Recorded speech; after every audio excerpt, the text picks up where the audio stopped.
Bonjour et bienvenue dans ce nouveau numéro de Livre-toi, le magazine du livre et de l'actualité culturelle.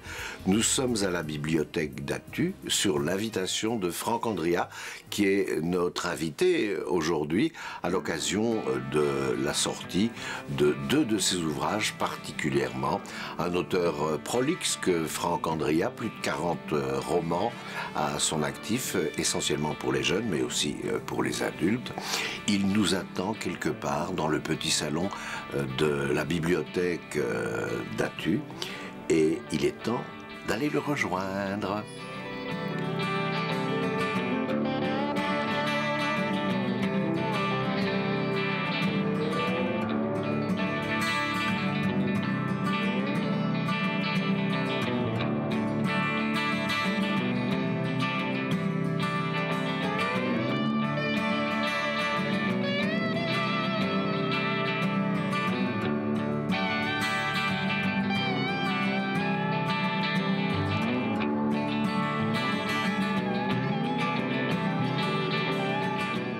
Nous sommes installés à la bibliothèque communale d'Atu. Merci à Joël Velchen, la responsable, et à son équipe de nous y accueillir. C'est un superbe bâtiment, superbement achalandé, oui. Franck. Oui, plein de lumière aussi. Je ne suis plus à vous lire. Vous avez toujours 5 bouquins en chantier. J'ai scandaleusement choisi 2 qui sont édités par des petits éditeurs. Hein. Amoureuse, qui est paru aux éditions Ancio, et Bob Tarlouse, Arrête ton baratin, qui est publié chez Caire Éditions. 2 univers très différents. Par ailleurs, il y a Barthes chez les Flamands, un autre livre que vous avez commis. Et puis Rose Afghane, qui est paru chez Mijad, avec une superbe couverture d'Adjal Habib. Oui, c'est une photo qu'Adjal Habib a prise en Afghanistan. Voilà, on ne suit plus à vous suivre, Franck Andria. Vous êtes un marathonien de l'écriture. Plongeons dans Amoureuse, ce livre qui m'a insupporté dans un premier moment parce que je n'étais pas prêt à découvrir comment fonctionnait une jeune fille amoureuse. Et tout le livre est un dialogue de l'héroïne, Laure, avec celui qui s'appelle Dan et sur lequel elle a jeté son dévolu. Oui, un dialogue, un monologue aussi, parce que Dan ne lui offre pas beaucoup en retour. Et j'ai essayé effectivement, dans ce texte, de rentrer dans l'intériorité de cette jeune fille de 18 ans qui dérape parce que son cœur s'ouvre à l'inconnu. Laure a un véritable coup de foudre quand Dan arrive. Et il se fait qu'elle ne l'avait jamais rencontré parce que Dan était en hôpital psychiatrique. Oui, donc ça on ne le sait pas tout au début du livre. Il y a ce mystère, pourquoi ce garçon arrive donc en dernière année là, en rhétorique, pourquoi ce garçon arrive dans la classe, pourquoi il y arrive avec du retard. Et effectivement, au fil du livre, elle apprend qu'il était en hôpital psychiatrique et c'est un petit clin d'œil à un de mes autres romans publiés en 2006 chez Grasset, Mon pire ami, où il y avait déjà un Dan en institut psychiatrique. Voilà, il y a de l'idée dans votre tête. Vous publiez beaucoup, mais il y a une cohérence. Il y a une cohérence, c'est ma petite comédie humaine, oui. Et puis les parents sont présents, les parents de Laure. Ils ont un rôle de soutien discret. Oui, des parents à qui elle ne dit effectivement pas ce qu'elle vit, donc ils sont automatiquement un peu tenus à l'écart et ils demeurent discrets puisqu'elle a 18 ans et que plus qu'une jeune fille, c'est déjà une jeune femme. Comment vous est venue l'idée de ce bouquin? L'idée de ce bouquin, c'est en fait une question, c'était comment, pourquoi tombe-t-on amoureux et qu'est-ce qui arrive à partir du moment où voilà, le cœur dérape. Et je vois des adolescents très fréquemment à Scarbeck, n'est-ce pas, Jean-Pierre Pierson? Oui. Voyant ces adolescents et ces adolescentes, j'ai eu envie d'écrire ce livre tout en passant à un âge supérieur aux élèves que j'ai en classe. Entrons dans l'univers de Amoureuse, rencontrons les héros, les héroïnes en l'occurrence, et ça se passe à un moment donné où il y a une altercation dans la cour. Hein. Et puis Laure est prise à partie par Esther et elle va prendre des choses. J'ai voulu fuir, mais un regard de Véronique m'a retenu. Elle a souri quand elle a compris que je ne partirais pas. Esther a fini par se calmer, a baragouiné à l'éducatrice quelques mots mouillés que je n'ai pas compris, mais qui ont suffi à l'éloigner. Véronique a entraîné Esther à l'écart et m'a fait signe de les suivre. Nous sommes allés nous planquer dans le couloir où Esther et moi avions eu notre altercation quelques minutes auparavant. En reniflant ses sanglots, Esther s'épanchait contre l'épaule de Véronique. J'ai compris qu'elle te traitait de manipulateur, de briseur de cœur, de trompeur. Soudain, elle a tourné les yeux vers moi. Et avec une force que je ne lui aurais pas soupçonnée dans l'état où elle était, elle m'a lancé qu'elle aussi t'avait follement aimé. Regarde ce qu'il a fait de moi, Laure. Regarde ce qu'il a fait de moi. C'était son tour de me lancer un projectile à la figure. Quand elle a eu achevé sa phrase, ma tête a tourné bien plus vite que s'il m'avait giflé. Dans l'état où elle se trouvait, Esther était incapable de mentir. Elle a crié que tu avais détruit ses rêves, que tu lui avais même appris à détester l'amour en lui laissant croire que tu l'aimais, en la ferrant pour mieux la larguer. Que tu n'avais aucun scrupule, que pour toi les filles n'étaient que des Kleenex que tu jetais après emploi, que ton mal-être n'excusait pas tout. Ce type est un salaud. Tu comprends? Conclut Esther.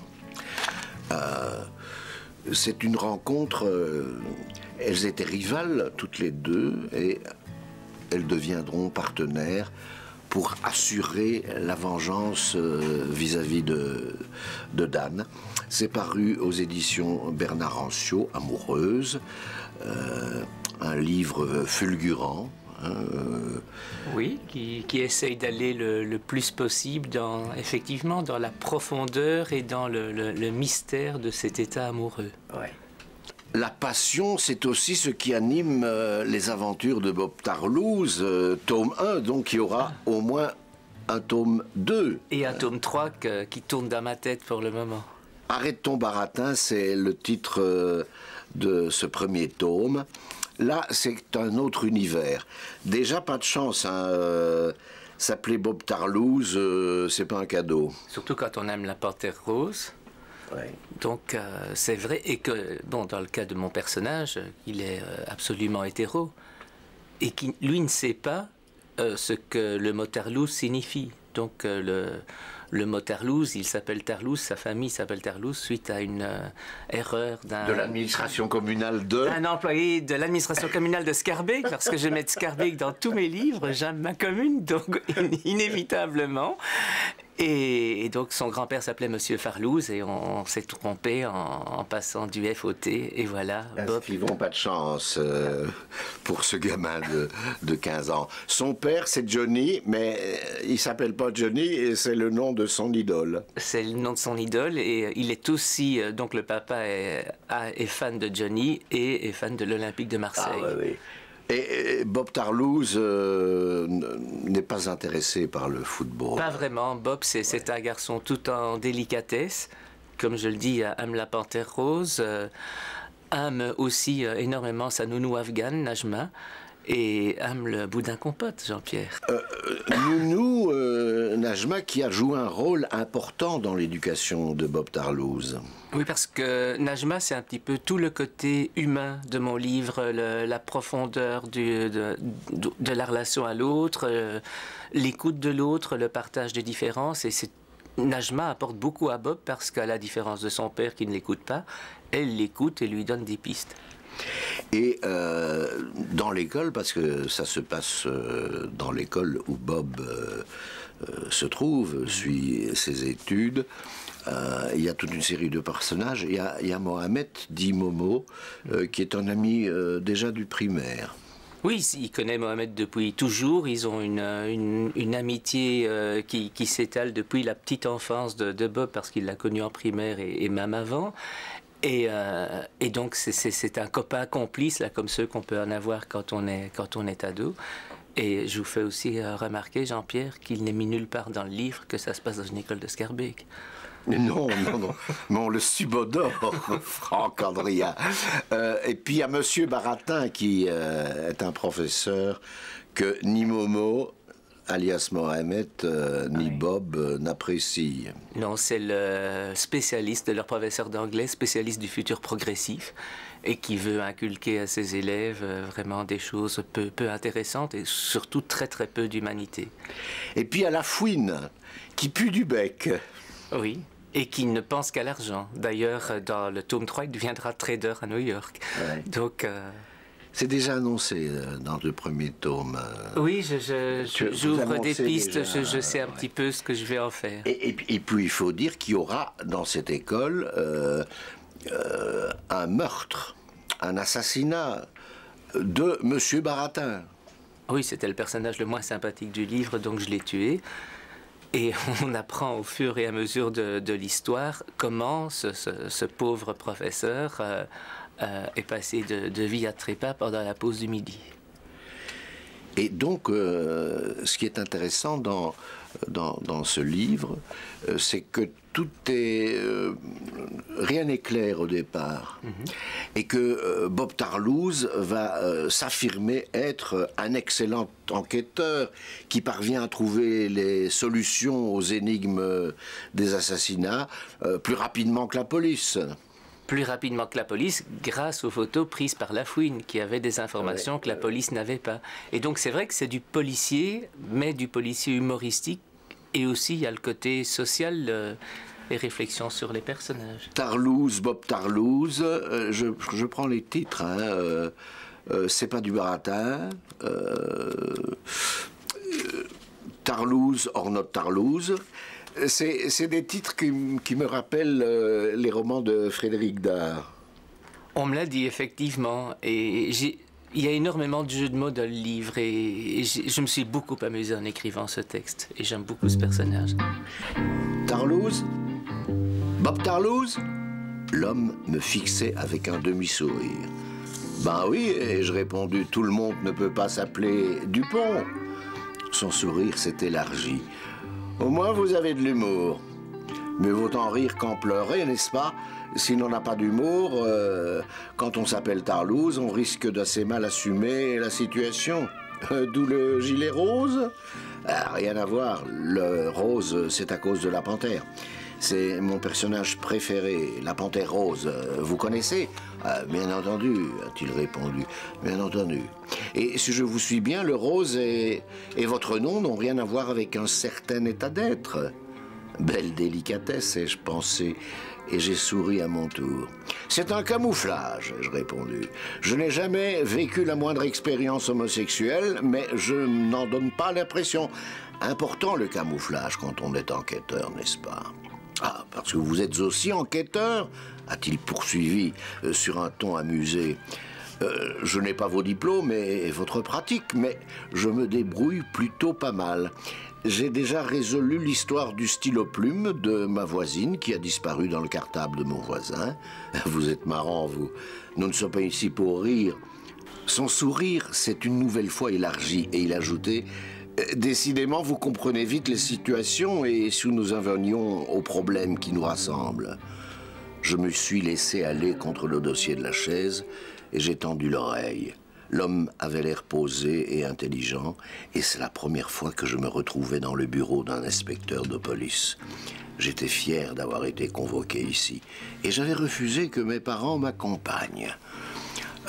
Voilà un inspecteur de police qui s'appelle Rivière, si ma mémoire est bonne, et qui prend au sérieux les pistes que ce gamin de 15 ans lui amène. Oui, et donc c'est ça qui fait aussi toute qui le met en valeur. J'essaie tout au fil du livre de mettre ce gamin de 15 ans en valeur, et l'inspecteur se rend compte qu'effectivement ce gamin est excessivement fin, intelligent, et donc que ce qu'il peut lui raconter, ce n'est pas n'importe quoi, même par rapport à son enquête. On n'en parlera pas, Franck Andria, mais j'étais surpris par la fin de l'histoire, parce qu'on ne s'attend pas du tout à ce que ça se termine comme ça. Suite dans la lecture de ce livre paru chez Kerr et Éditions. Il y a sans doute d'autres manuscrits qui traînent dans vos tiroirs. Hein? Est-ce qu'il y a un manuscrit que vous n'avez pas encore publié, mais qui date de très longtemps? Oui, j'en ai un. J'en ai un qui date de quelques années, un roman pour ados qui s'appelle Croissant chaud. Ça vous gêne quand on dit Franck Andria, l'auteur des ados? Ça me fait très très plaisir. J'écris aussi pour les adultes, mais je trouve qu'écrire pour les ados est à la fois une joie et une grande chance, parce que c'est un public qui ne vous pardonne rien. Si vous ratez votre roman, le roman leur tombe des mains. Ils ne vont pas avoir la politesse d'un lecteur adulte qui va essayer de trouver quand même quelque chose de bien dans le livre. Merci Franck Andria. Merci à vous, Jean-Pierre. Amoureuse aux éditions Ancio. La Panthère Rose, j'allais dire, Bob Tarlouse, les aventures de Bob Tarlouse, tome 1, Arrête ton baratin, Rose Afghane, et puis Bart chez les Flamands, parmi les 40 livres que Franck Andria a publiés jusqu'à aujourd'hui. À ciao et à la prochaine. À bientôt.